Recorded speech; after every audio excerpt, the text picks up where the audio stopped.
Boa noite, gente. Vamos começar hoje um bate-papo aqui diretamente do CDL com o nosso vice-governador, o senhor Antenor Robério, com relação às medidas do decreto 29.583 do governo do estado, para nós tentarmos esclarecer alguns itens para vocês, porque o nosso bem maior é a vida. E nós queremos ter vida e comércio, mas o comércio dentro das normas, dentro das regras, dentro das possibilidades que o governo nos facultará para que nós possamos abrir e manter os nossos estabelecimentos. Eu vou tentar agora fazer a conexão com o governador para que ele possa esclarecer para a gente tudo que a gente tenha de dúvida, tudo que a gente tenha de vontade de esclarecer nessa noite, porque às vezes fica... Boa noite, governador. Boa noite, meu caro presidente. Tudo bom? Como vai o senhor? Nós estamos aqui ao vivo numa live com o pessoal do CDL e gostaria muito que o senhor pudesse esclarecer a gente tudo que...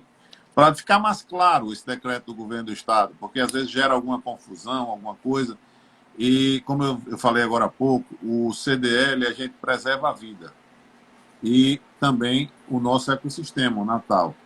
Então, como a gente vive na cidade, a gente quer preservar a vida e quer também que o governo funcione, porque o governo não pode parar de funcionar. Agora, funcionar, sim, dentro das normas pré-estabelecidas pelo decreto que vocês publicaram. E é isso que eu queria que o senhor pudesse explicar para a gente, porque ainda paira muita dúvida e a gente queria escutar uma palavra oficial do governo. Claro. Inclusive, eu estava ainda há pouco com a Frânio, porque nós estamos numa videoconferência com a governadora. Eu estava participando também. Pronto, você estava lá conosco, é claro. Exatamente. Nós estávamos lá nessa videoconferência e a situação é esse drama que você, como representante de classe, vive. Atender o pleito, o apelo, o desespero dos empreendedores, dos que têm seus negócios, dos empregados, diante de uma pandemia que surpreendeu o mundo e agora, claro, faz tremer também o Brasil.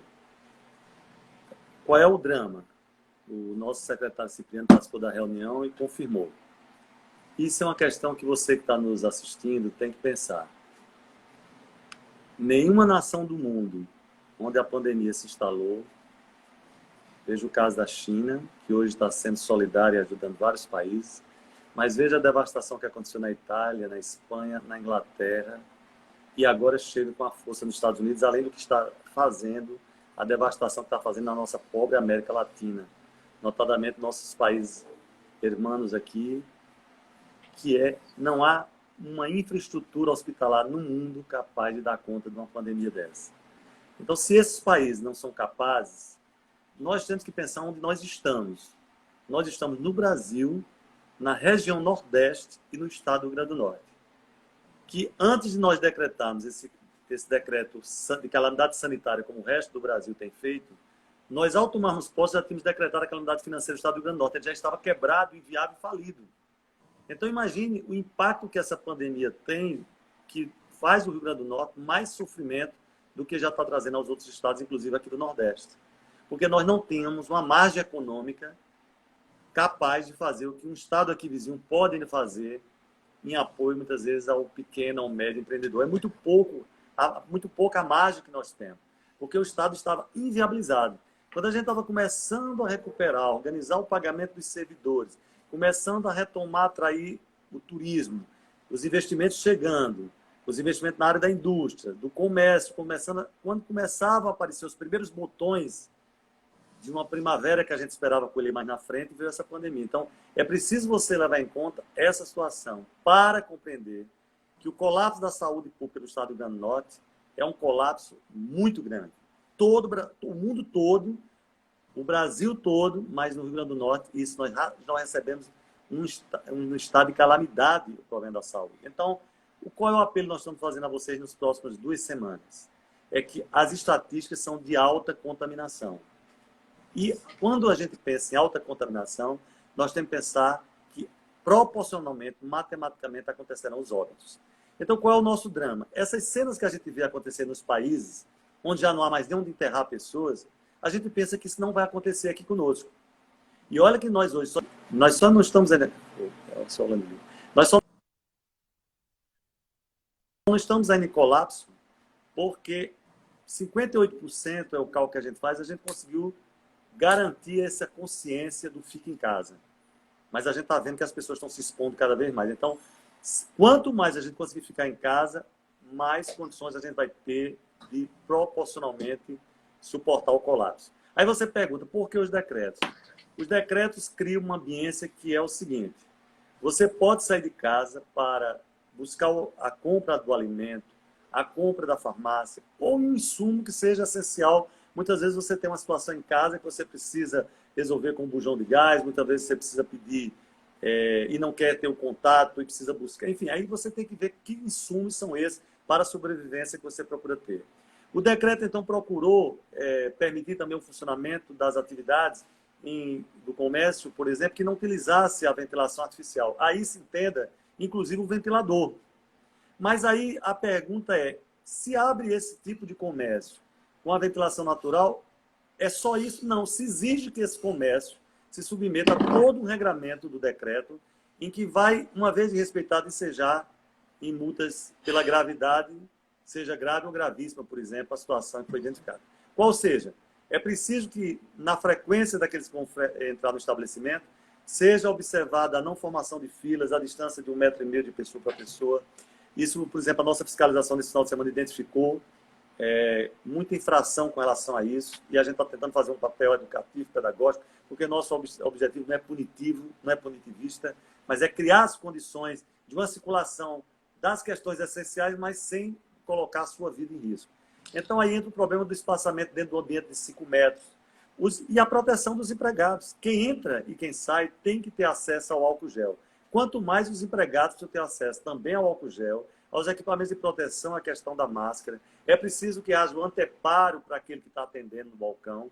E você só pode, na questão da alimentação, por exemplo, acessar o balcão para retirar o alimento na forma de entrega no balcão. Ou o mesmo empreendimento fazer a entrega chamada com o motoqueiro ou motoqueira, com a bicicleta, enfim, das formas que estão havendo essas entregas hoje. Então é por isso que tem ampliado muito, muita gente está se transmudando de atividades que fazia antes para essa de entregas, porque claro que vai se ampliar a atividade de entrega na medida que se permite a comercialização da sobrevivência, que é essa do acesso aos alimentos, como tem também as lojas de conveniência, além dos supermercados que já estavam desde o início desse processo, nós trouxemos a padaria para dentro da regularização, nós trouxemos as lojas de conveniência, então tudo que envolve alimento e a questão farmacêutica também está contemplada nesse acesso.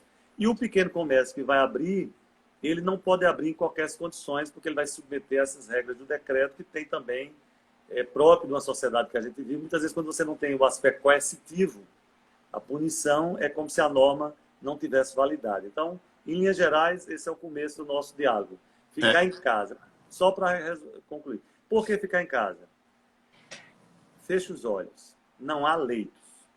Qualquer um de nós pode precisar de um respirador. E não haverá respiradores suficientes. Nós vamos chegar numa situação em que os médicos vão escolher quem vai viver, quem vai morrer. Veja bem o que Cipriano disse na reunião com os empresários. Do recurso feito pelo governo federal, nós estamos recebendo um número muito pequeno de respiradores. As encomendas que tinham sido contratadas internacionalmente pelo consórcio Nordeste foram frustradas, porque os Estados Unidos conseguiu fazer uma captação maior. Nós estamos renovando agora um pedido com o consórcio Nordeste. Mas sabe de quantos respiradores? 30 respiradores. Então, tudo que a gente for pensar em escala aqui no Rio Norte é uma escala muito pequena quando você compara com os outros estados, com a capacidade, porque esses pagamentos, geralmente, são pagamentos, inclusive, que você tem que fazer à vista. Então, essa do consórcio Nordeste é pagamento à vista dos respiradores. Não, eu tô bem por dentro desse assunto, porque, não sei se o senhor sabe, o CDL fez uma campanha para comprar respiradores e nós não conseguimos lograr êxito porque o Ministério da Saúde bloqueou o faturamento. Foi uma pena, porque a gente tinha conseguido dinheiro para comprar já 27 respiradores novos. Mas nós tivemos a oportunidade de virar a chave em alguma coisa que esse recurso que estava vindo que ia para o respirador, nós compramos uma máquina para fazer exames lá no laboratório da Universidade Federal, lá no LACEN, né? Laís. Que a gente vai doar essa máquina para lá, tanto a máquina com reagente, com os insumos, que vai aumentar em 90 exames a mais. Eu não sei se é por dia ou por hora, eu teria que ver. Mas, pelo menos, a gente vai conseguir testar mais 90 casos aqui no nosso estado, já com essa ajuda do CDL, que eu acho que deve estar chegando logo em breve, que a gente está fazendo o pagamento agora, essa semana, até o dia 10. Tá? E justiça seja feita, vocês que fazem atividade de comércio, não só você que é um líder, mas também o próprio Marcelo, enfim, todos, o empenho de vocês e a solidariedade de vocês é algo que tem que ser reconhecido. Vocês foram muito ágeis, tiveram um papel muito proativo e a sociedade tem que penhoradamente agradecer, e nós agradecemos em nome do governo a tudo que vocês têm feito. Inclusive, eu, Marcelo, Itamar, Esquiavo, as 4 associações mais fortes, nós nos unimos para ter um discurso só, uma palavra só, porque o que a gente quer agora é o bem do governo. A gente não quer dividir, a gente não quer rachar, a gente quer que o governo saia dessa crise, porque com toda a dificuldade que estava no governo da professora Fátima, ela conseguiu botar o salário em dia. Na hora que ela colocou o salário em dia, isso é um alento muito grande para o comércio. O senhor não sabe o que isso representa de iniciativa para o comércio podendo pensar mais, podendo produzir mais. Certo? E para a gente, a palavra estímulo que a governadora deu foi muito forte. Então, a gente está tentando, de todas as formas, pensando como sair dessa crise, como sair mais forte, porque a gente sabe do papel que nós temos como líderes empresariais e a gente sabe que o governo precisa do nosso apoio porque o governo vive da arrecadação e a gente vive de pagar imposto. Então, governador, pode contar conosco do CDL, tranquilamente com a Fé Comércio, com a Associação Comercial, certo? Nós estamos todos juntos em prol do governo do Estado. É isso que nós queremos, que o governo vá para frente, porque o governo andando, a gente anda junto com ele. Por isso que é muito importante, veja bem, o comerciante e o comerciário, quando estão abrindo o seu negócio, porque representa um setor essencial, muitas vezes, de acesso, seja as farmácias, seja a questão da alimentação, ou mesmo, às vezes, um produto que é essencial para a pessoa que está em casa, que precisa ficar em casa e buscar. Todo esse deslocamento tem que ser feito com muito cuidado. Por isso que a gente tem recomendado às pessoas, porque já nós temos que ver que o protocolo, nós não estamos inventando um protocolo. Nós não estamos fazendo experiências irresponsáveis. Nós estamos seguindo um protocolo da Organização Mundial de Saúde e, infelizmente, já nos apoiando na alta mortalidade que aconteceu, sobretudo na Europa e agora nos Estados Unidos. Então, a questão de não sair de casa, se for necessário, porque será necessário, se é entre sair a pessoa idosa ou que é do grupo de risco, escala aquela pessoa dentro de casa que está fora do grupo de risco. Não que ela não possa ser contaminada, mas porque a probabilidade dela de resistência é maior. Ainda assim, coloca uma máscara, a máscara caseira, com toda a criatividade, já são vários os modelos que estão sendo produzidos dentro de casa. Às vezes nós temos em casa uma pessoa com talento para costura, ela rapidamente produz para a família. Então, saia protegido, porque na hora que você sai protegido, você está fazendo um trabalho que a gente chama de solidariedade e de empatia com aquele que não tem outra saída a não ser estar indo todos os dias trabalhar. São as atividades essenciais da área da saúde, é o médico, é o enfermeiro, é o fisioterapeuta, é o nutricionista, é o psicólogo, assistentes sociais, todos que estão nos hospitais, nas unidades ambulatoriais também. Você imagina as pessoas da área da segurança pública que se expõem permanentemente, porque às vezes a gente pensa que só está funcionando pelo governo do Estado o combate à pandemia. A Secretaria de Saúde não tem que atender só a pandemia, ela tem que atender todas as outras patologias que chegam na rede. Porque as outras gripes, os outros processos virais que contaminam a população, que criam infecções, continuam chegando na rede hospitalar e ambulatorial. Você precisa pensar na ação... Eu queria também até a parte psicológica, né, governador? Você deu um espirro, você já começa a pensar que está com corona. O drama de vocês comerciantes que têm um negócio fechado, ou às vezes atendendo delivery, ou fazendo o recebimento do balcão, mas o problema da segurança pública, de não ter o arrombamento, de não ter a violência. Então, os nossos policiais estão em campo para fazer isso também. E nós já não dávamos conta anteriormente de toda essa tarefa, porque sempre encontramos um quadro de policiais insuficientes. E agora, que nós temos que ter um olho no peixe, outro no gato, o tempo todo. Você tem que ter as ações de repressão para os que estão se expondo, para os que estão quebrando as regras de isolamento, e ainda temos que combater a criminalidade que está nas ruas, praticando desmando, se aproveitando, inclusive, dessa situação. Então, o Estado está trabalhando, esses trabalhadores da área de segurança. No campo da coleta de lixo, você tem que pensar nessas pessoas que se expõem também, as pessoas do transporte que tem que levar os trabalhadores. Então, eles se expõem por vocês. E vocês Os médicos, têm né? que evitar... Exatamente. Cada um, a gente tem vários símbolos. As pessoas, os homens que usam barbas estão começando a tirar as barbas. Por quê? Porque estão mostrando que nós estamos precisando sair de casa com máscaras. Então, tudo isso são gestos de que a gente vai comunicando, porque não adianta só ter a regra, é preciso ter o processo educativo, consciente. A gente está vendo que em vários lugares a aglomeração é grande. E nós temos ainda, para agravar, essa exclusão social é tão perversa no Brasil que tem essas verdadeiras populações de rua. Essas pessoas que dormem na rua, que se a gente cria o abrigo, a gente não resolve só com o abrigo, porque tem parte delas que não pode nem ficar no abrigo, porque não submete a regras de abrigo, porque tem o consumo da droga. Então, é uma série de fatores que a gente já está trabalhando enquanto governo, a Secretaria da Assistência Social fazendo um grande trabalho aí em articulação com as prefeituras. E pense, sobretudo, você que mora em Natal e na região metropolitana. A escala é matemática. Essa explosão e os números de morte mostram que esse caminho de Mossoró é um caminho de contaminação que vem a partir da explosão que teve no Nordeste do estado do Ceará. Não subestimemos isso, e a prefeita Rosalba tem feito um trabalho de muita solidariedade com a governadora Fátima Bezerra. Elas têm trabalhado muito unidos. E o prefeito de Natal e todos os prefeitos da região metropolitana e prefeitas não subestimem. Porque quando a gente diz que na região metropolitana está concentrado 40% de população, ou que seja de colégio eleitoral percentual, está dizendo também que aqui caminhamos para a explosão do processo acontecer aqui. Então, a região metropolitana tem que redobrar o cuidado. Todos os prefeitos, está sendo montada uma estratégia de leitos, um planejamento, como o Cipriano falou hoje na reunião, mas todos os leitos que nós conseguimos montar, mesmo com a Arena das Dunas, ainda serão suficientes para dar conta se o quadro de matemática estiver se apresentando, que nós vamos começar agora a trabalhar com vocês, a população. Estamos fazendo uma concertação científica com os matemáticos, com os físicos, para a gente apresentar para a população, e vamos começar amanhã abordando os poderes. Amanhã nós vamos reunir com o Poder Judiciário, com o Ministério Público, Defensoria, Assembleia Legislativa, para dizer: a plataforma matemática e científica nos diz que nós vamos chegar a tantas infecções, a tantas contaminações no Rio Grande do Norte. Se vamos chegar a isso, percentualmente, quantos óbitos? Porque agora a gente já tem que falar uma coisa dura de falar. Como vamos enterrar e onde vamos enterrar os mortos? Agora, todo esse número de mortes pode ser mitigado, diminuído, se nós conseguirmos convencer a população a manter o isolamento, sobretudo nessas próximas 2 semanas, com muita força. Só saia de casa se for necessário para alimentação, para farmácia, ou para um insumo indispensável, que às vezes a gente tem situações em casa que precisa pegar algo para sobrevivência, que não é só o alimento, não é só o remédio.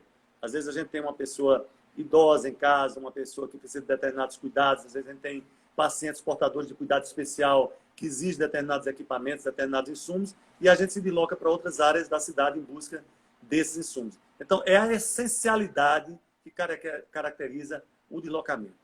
Mesmo sendo litorânea, não se admite numa cidade como essa as pessoas saírem no final de semana e se concentrarem em praia. Fazerem festas é a festa da morte, é celebrar a morte, quem estiver se reunindo em festas nesse momento. Porque aonde é que nós estamos achando que o vírus vai respeitar o fato de estar em Natal? Ele não respeitou nações. Veja o que a China está fazendo. A China tem aplicativos hoje, Augusto, você sabe, que controla cada um dos cidadãos no deslocamento que eles estão fazendo por aplicativos. Eu vi ontem. E não dá conta. E olha que lá eles estão tendo algumas reincidências. E estão trabalhando com isso. O vírus não respeitou a cultura e o nível sanitário de civilizações desenvolvidas como Itália e Espanha, por exemplo, e Inglaterra. E também não respeitou nem o poderio da potência americana. Por que é que nós achamos que num país de tantas injustiças sociais, de tantas, digamos, apartheid sociais que nós temos, de tanta exclusão, com populações apinhadas, morando uma pessoa em cima da outra, com poucas condições sanitárias, onde está faltando água nesse momento, muitas vezes, para todos.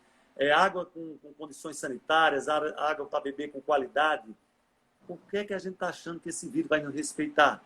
Então, só o combate a ele, nesse momento, se faz com isolamento. Porque o isolamento não é que não vai acontecer, o isolamento permite que a contaminação, e ao mesmo tempo que a contaminação ela aumenta, ela também vai criando a área dos que vão ficando protegidos pelo processo de que os anticorpos vão se desenvolvendo também em alguns organismos. Então, é esse processo de elasticimento, de alargar, que permite a gente manter os leitos em condição não colapsar.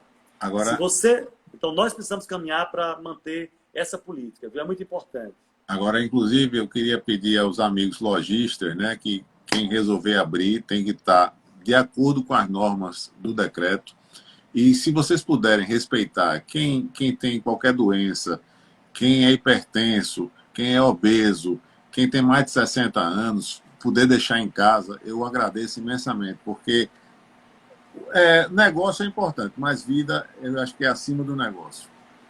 E tem uma informação que me pediram também, que é o seguinte: na medida em que a gente mantém o isolamento, não haverá nenhum prejuízo na busca por apoio, que está muito tardio. Todo mundo está criticando e está fazendo certo, porque entre a aprovação do Congresso e chegar a esses R$600 para as famílias de baixa renda, o auxílio emergencial realmente está já tirando a paciência, digamos, da sociedade. Mas hoje eu conversava com o Dr. Cláudio Gabriel, do Ministério do Trabalho, no que diz respeito aos trabalhadores que têm a formalidade da carteira e dos contratos e que precisarem buscar o seguro-desemprego, é que você vai na plataforma do Ministério do Trabalho e lá vai ter a plataforma de acesso à carteira digital. Você vai poder se inscrever para pedir o seguro-desemprego digitalmente. Não é o fato da delegacia estar fazendo atendimento com home office dos seus servidores que você vai ser prejudicado por isso. Então, tudo hoje é assim. Paulatinamente, os órgãos estão transportando o trabalho para plataformas digitais.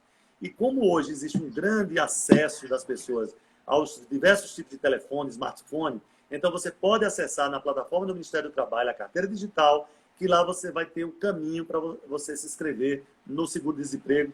Claro que a gente não trabalha nessa perspectiva, a gente queria que chegasse recurso para todos vocês, empresários, empreendedores, para vocês poderem manter um capital, digamos, respirando, botando do jeito que a gente precisa da máquina para fazer a respiração artificial e salvar os pacientes críticos e as pacientes. A gente precisa hoje de uma máquina, já que o governo federal colocou tanto dinheiro para os bancos, rapidamente, os bancos hoje estão empoderados de dinheiro.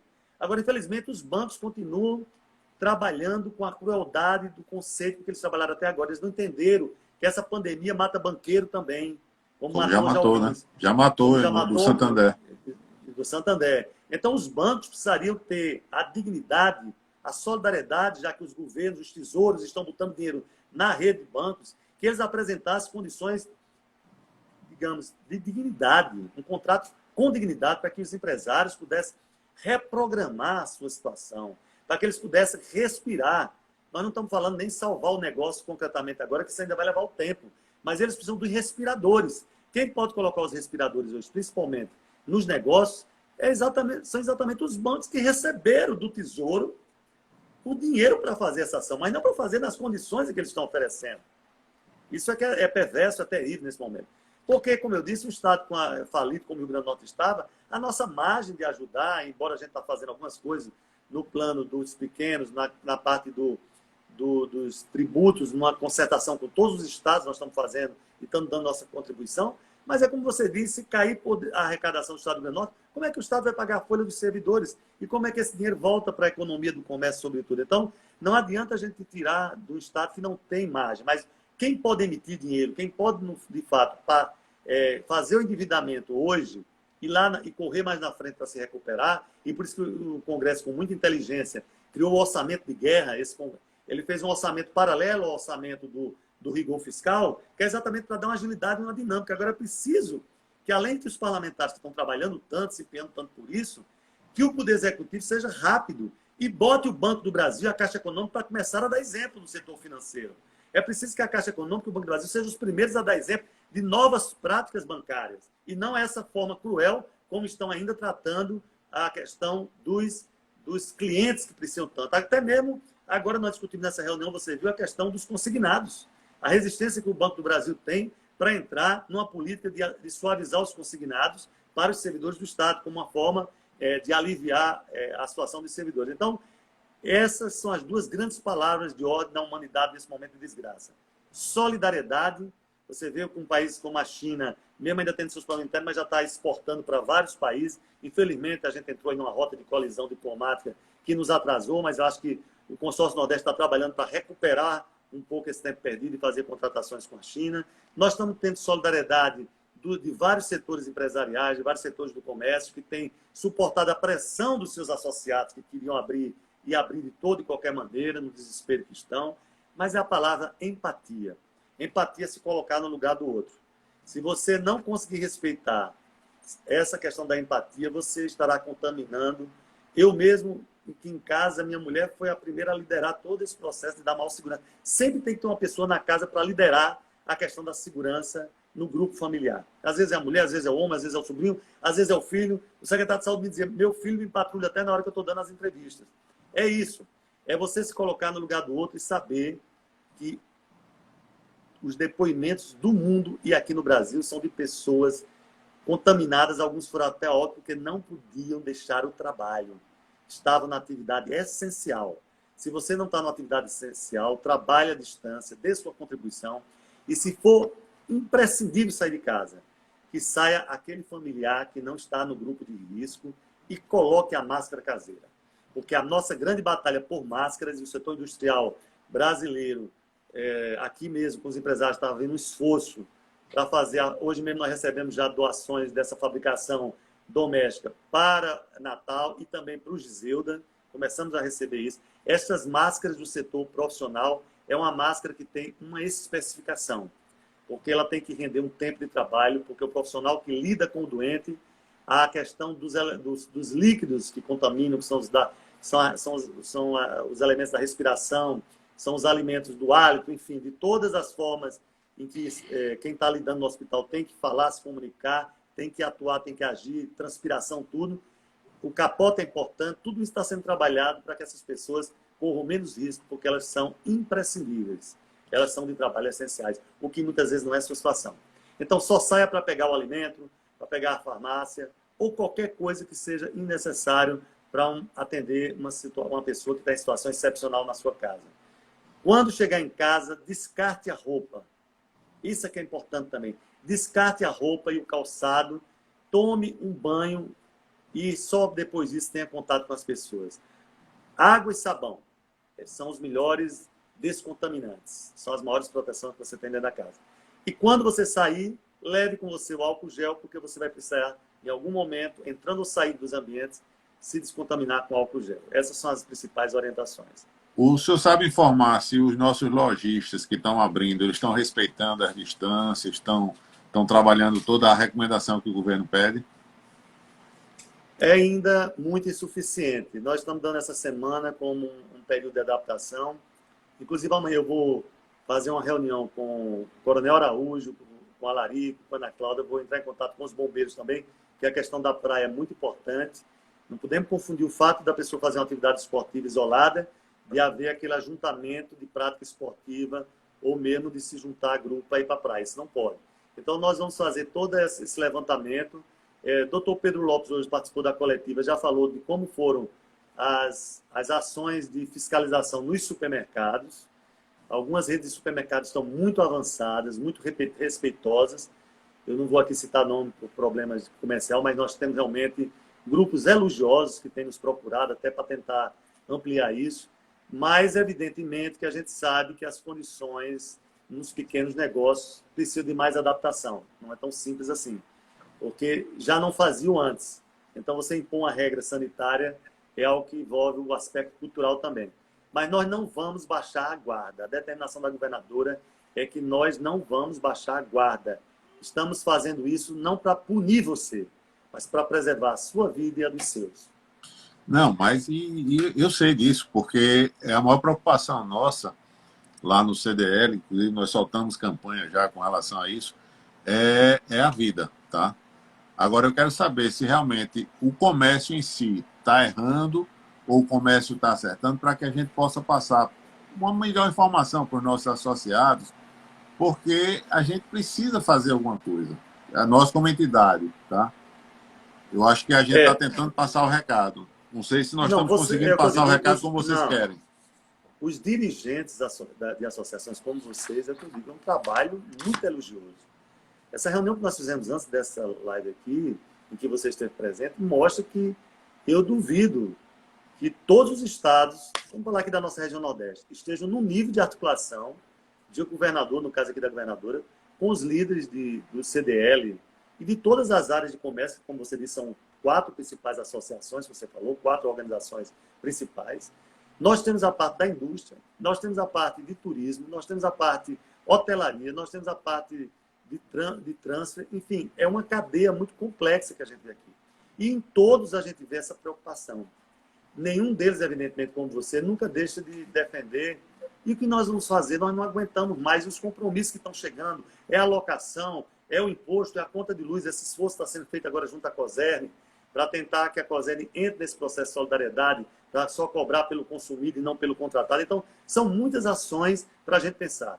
Mas vocês estão sendo verdadeiros líderes, porque vocês tomaram para si uma responsabilidade, sabendo que muitas vezes o associado vai ficar contrariado com vocês, vai reclamar com vocês. Nós assistimos, às vezes, chegam cenas por Zaps ou mesmo por Instagram, cenas de mostrando, o comércio ali está funcionando, está tudo aberto. Nós não temos ainda condições de termos pernas para tudo. Mas essa semana é a semana de experimentação e nós aumentarmos, intensificarmos. E eu fico devendo a você de quanto nós vamos chegar, porque o balanço que Cipriano mostrou aqui foi de 58% na reunião que ele teve conosco. Ele acha que nós chegamos a um nível médio.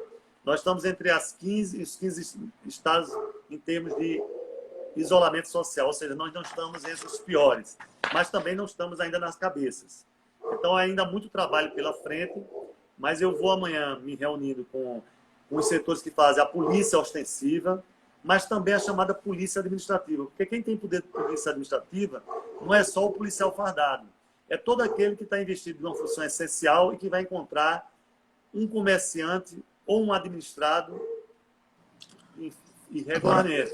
Então, pode ser alguém da área da saúde, deixa eu fazer um pedido ao senhor. A polícia, quando ela vai fiscalizar, às vezes ela chega de uma forma muito truculenta. Se pudesse fazer assim, a primeira abordagem ser uma abordagem educativa, porque eu acho que ninguém vai querer errar propositalmente, porque a sua vida está em jogo se você está errando. Perfeito. Tá? Vamos trabalhar 4 mãos. A primeira abordagem que você for fazer no comércio, chegar lá, porque, olha, está todo mundo sofrido, certo? Se já chegar, já punindo, multando e não sei o quê, o cara não vai pagar a multa, vai fechar o comércio e não vai ser bom para ninguém, porque o que a gente mais está querendo hoje, governador, é preservar o emprego, porque se a gente, quando nós sairmos dessa crise, nós com emprego, mais rápido a gente vai recuperar a economia. Se a gente não tiver emprego, a economia vai recuperar, mas vai recuperar num passo bem mais lento. Por isso que amanhã eu me reuni com Araújo, Alarica, Ana Cláudia, Monteiro dos Bombeiros, e também o pessoal da saúde. Eu vou levar essa abordagem, porque essa tem sido uma recomendação da governadora. Como a gente fez lá atrás na questão do trânsito, a governadora quer que essa primeira abordagem seja uma abordagem educativa. É claro que se houver um comportamento reincidente, a gente precisa, evidentemente, também começar. Por isso que tem. E às vezes você pode fazer uma abordagem educada e mesmo fazer aquela notificação primeiro, para depois ter autuação. Eu vou conversar nessa perspectiva. E como a gente vive um mundo de rede social, em que às vezes chega um alarmismo muito grande, nós poderíamos trabalhar a 4 mãos, já que vocês têm sido verdadeiros líderes e têm agido com muita responsabilidade. Em vez de eu ficar recebendo a governadora, o Araújo receber, às vezes, um zap que vem de um setor, uma coisa isolada que aconteceu, vocês podem, enquanto líder de classe, montarem, até porque nós temos sistema de câmeras hoje, em quase todos esses corredores, porque nós já vimos um sistema de montagem de câmeras e que vocês do comércio, inclusive, interagem com o nosso CIOSP. Lembra disso? Vocês têm lá as câmeras, e vocês do comércio que atuam. Então, a gente poderia combinar, trabalhando a 4 mãos, que toda e qualquer situação de que aquele agente público que não soubesse ter condições de abordar, você poderia trazer essa reclamação formal para nós, que a gente trataria diretamente com os superiores dessas. Em vez da gente ficar, muitas vezes, naquele movimento muito fracionado. Pega-se uma cena isolada, às vezes nem é daquela data, já passou, já aconteceu, não é? Mas sendo vindo de um líder de vocês, da organização classista, isso vai dar uma confiabilidade para a gente tratar, afinar, porque eu estou direto em contato com o Araújo, com a Ana Cláudia, com a Lari, que possa afinar isso, porque o principal é a gente fazer a pedagogia. Nós não queremos arrecadar multas, nós não estamos querendo fazer finança com essas multas. Isso, para nós, será uma derrota, se a gente só puder pensar em autuar e notificar.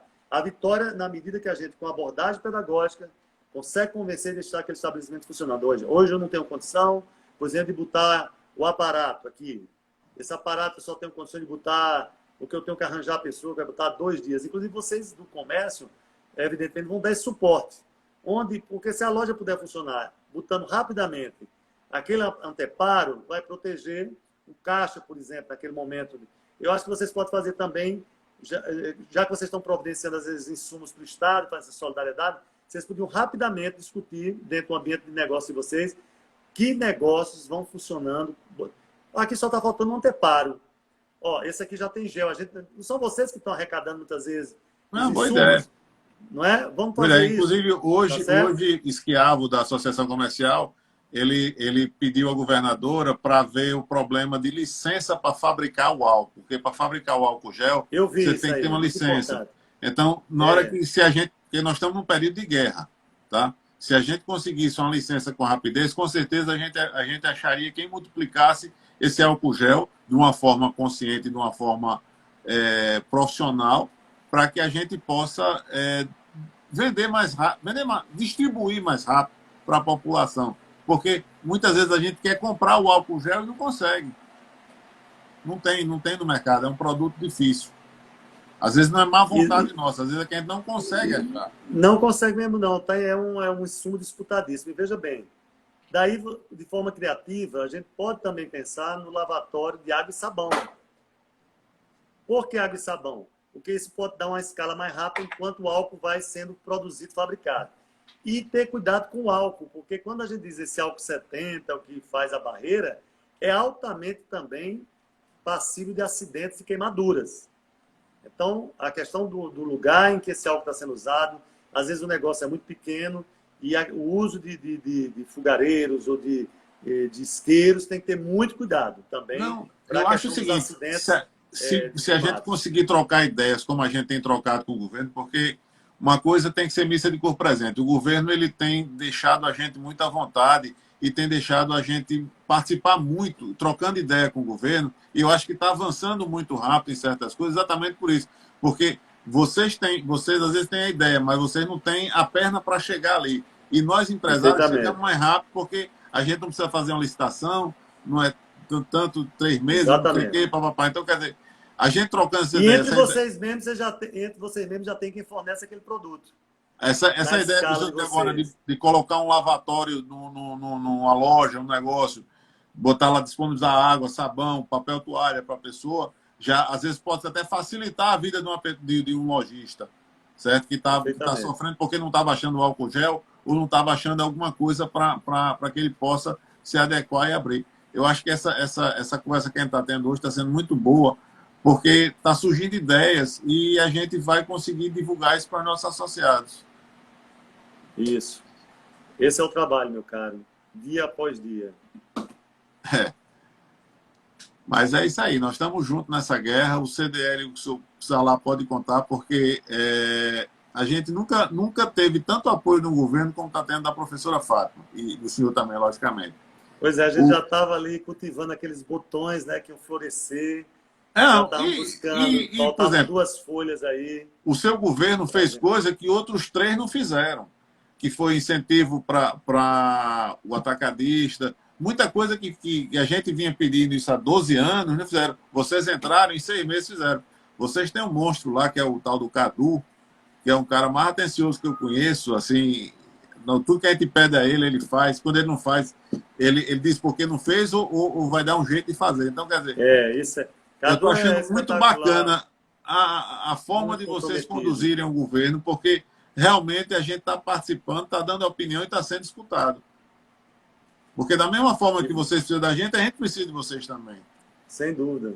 Todo mundo tem que dar as mãos nesse momento, porque você vê o que já acontece no mundo, a gente aqui tem que correr, para a gente diminuir o que é inevitável, que são perdas de vida, porque numa escala matemática irá acontecer.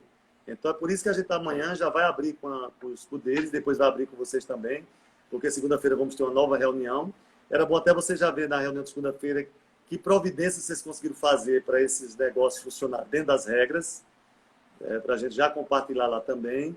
E vamos também, essas chamadas hashtags, de pressionar muito o governo federal para dar rapidez, porque se o governo do Estado tivesse mais, mas não adianta a gente ter ilusão, é muito simples.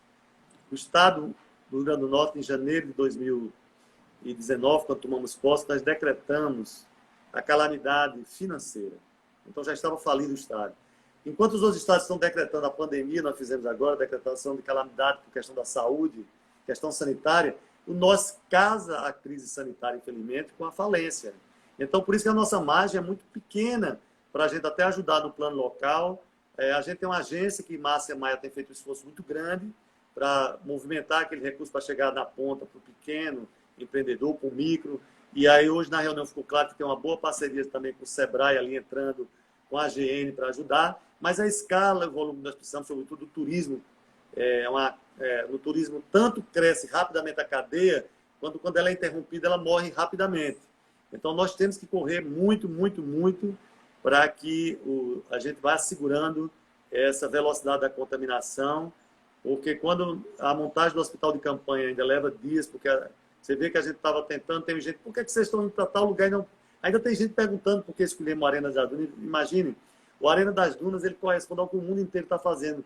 Londres, Nova York, ou seja, aqui no Brasil, São Paulo, todos escolheram equipamentos que ou eram praças de esporte ou praças de espetáculos públicos, musicais, ou praças multiuso, porque elas estão em condições de receber a subestação elétrica, a parte... Tem estrutura, né? Tem estrutura de água, enfim, é outra infraestrutura que já está ali pronta, que você não tem condição de montar muitas vezes, como a gente pensou em fazer no PAP.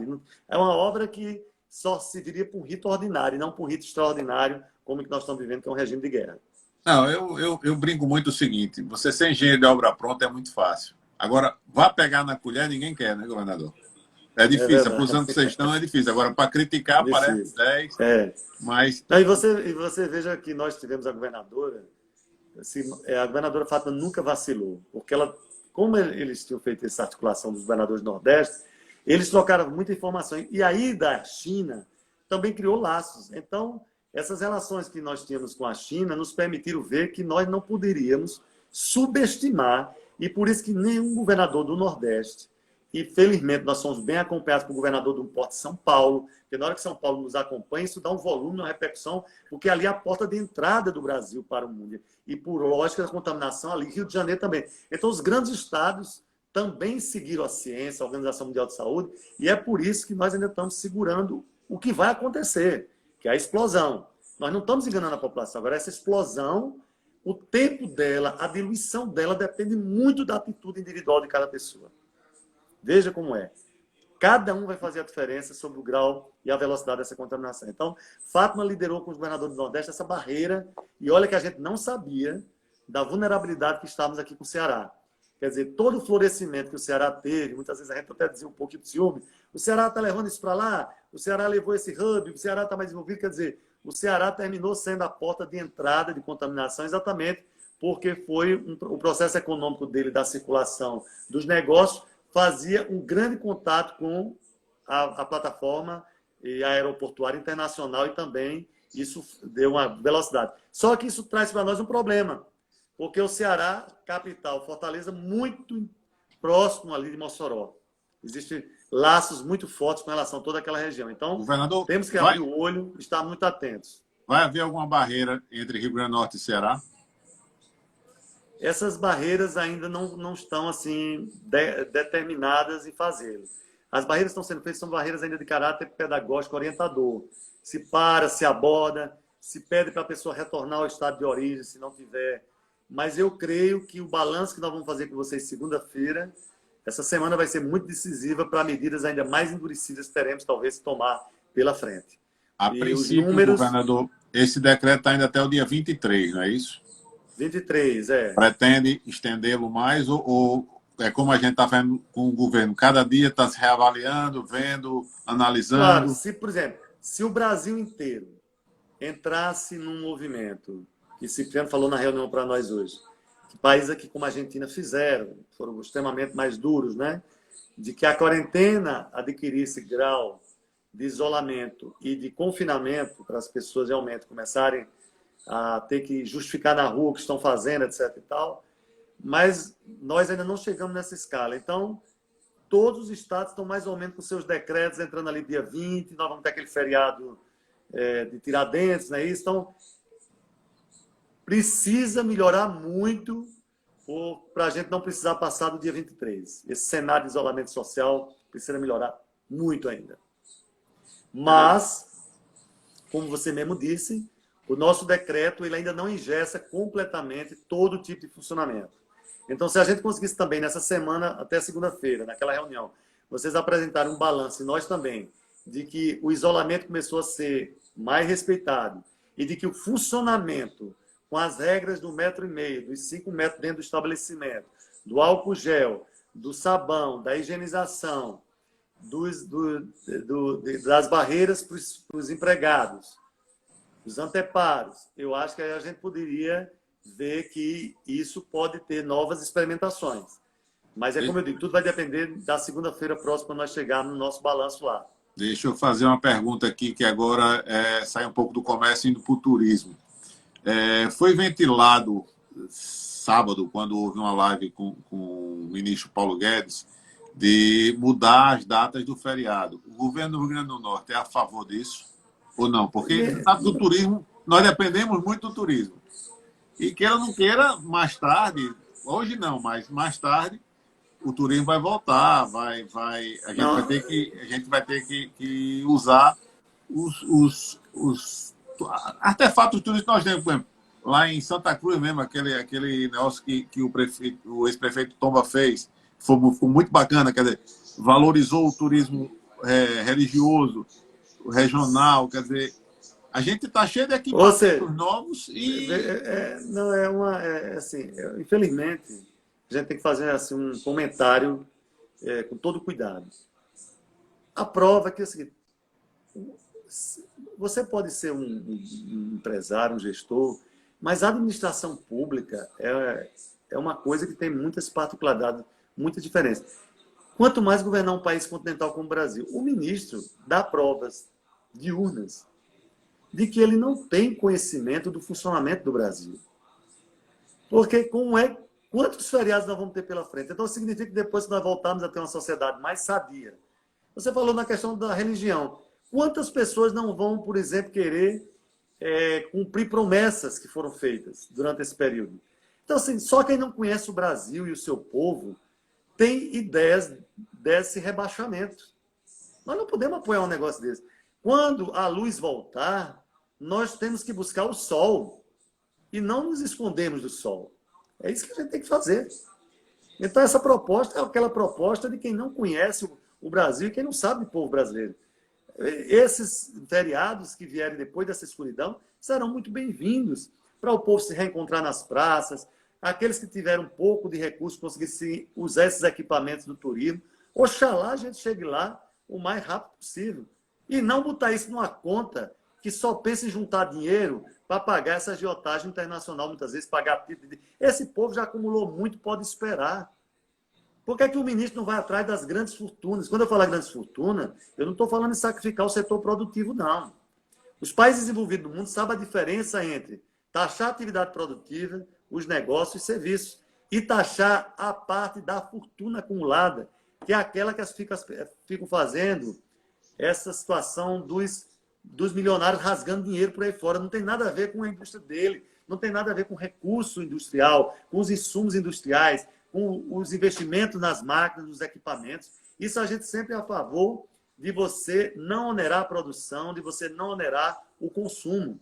Nós lutamos sempre para quê? Para a desoneração do consumo, porque o consumo é muito injusto. Você sabe que o Brasil não tem um imposto progressivo.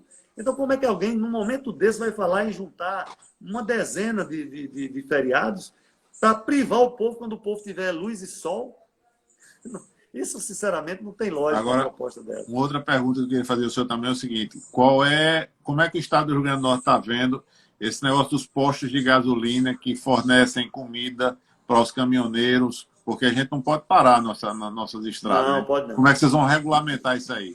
Não, isso nós lá atrás, isso antes mesmo do nosso decreto, porque esse nosso decreto da semana passada aí, ele revisita o anterior e faz, com base nas contribuições de vocês, nas contribuições da sociedade, nós fizemos algum aperfeiçoamento.